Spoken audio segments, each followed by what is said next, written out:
Queen Victoria, as an icon for women and a memorable monarch, she witnessed great changes in British history. Her unique background of growth and marriage both brings her to a queen who epitomizes splendid stage in the development of UK.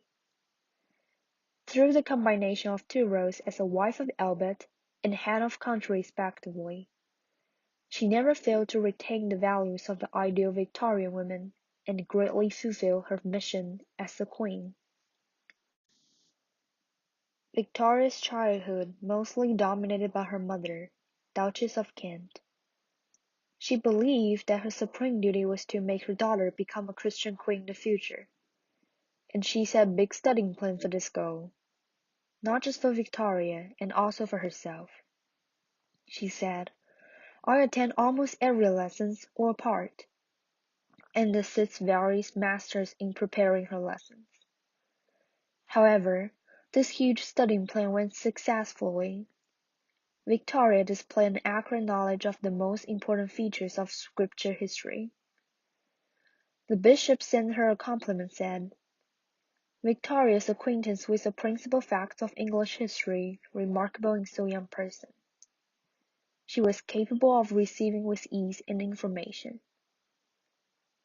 Victoria also described reading as a confirmation that was one of the most solemn and important events in her life. However, her efforts in accumulating knowledge which led her to have more achievements in her future administrating.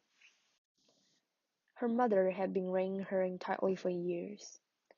This nurtured the rebellion spirit of Victoria and a hope of becoming an independent woman, especially after she ascended the throne. She was desperate to break free from her mother's control, and wanted to do what her passion dictated. Therefore, the first order that she made after her coronation was move out her bed from her mother's bedroom. Secondly, she refused her mother's household Sir John Colroy to be her adviser anymore. Moreover, she chose Lord Melbourne as her administrator to guide her for the future governing. Absence of father during Victoria's childhood inclined her towards strong dependence on Lord Melbourne, when he showed his great concerns for her in life and assisted her in administrating. But everything changed after her marriage to Albert, the person who took place of Lord Melbourne. Like many marriages of monarchs in British history, Queen Victoria's marriage served as a political alliance. At the beginning, Victoria apparently did not show her passion to this marriage, and Albert was now falling in love with her. Because he was quite a reticent figure, not particularly charming, people call him the Clockwork Prince.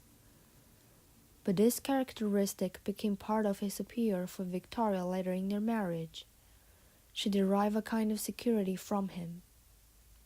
However, Victoria surrendered her whole soul to her husband. "How wonderful it was to be taught by him," she said.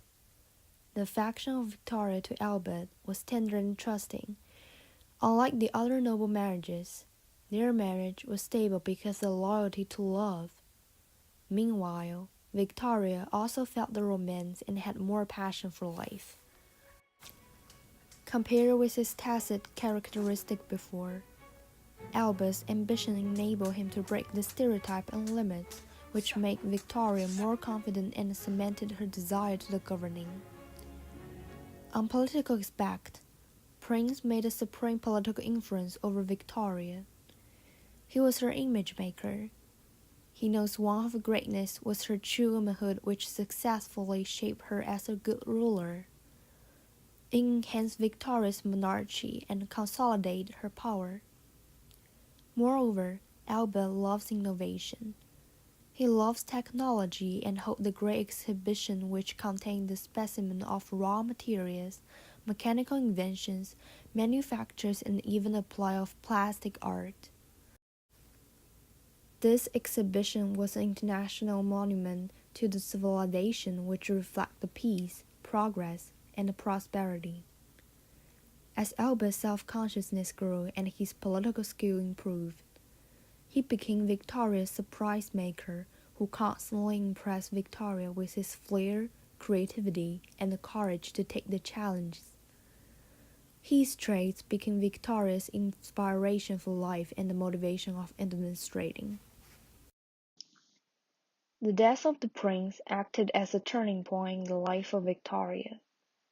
She told her uncle, "That one is my firm resolve, that his wishes, his plan about everything, his views about everything are to be my law.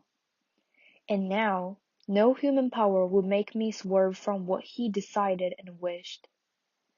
And no matter how fragile she was, she never gave up her role as a queen, but tied herself in a difficult time.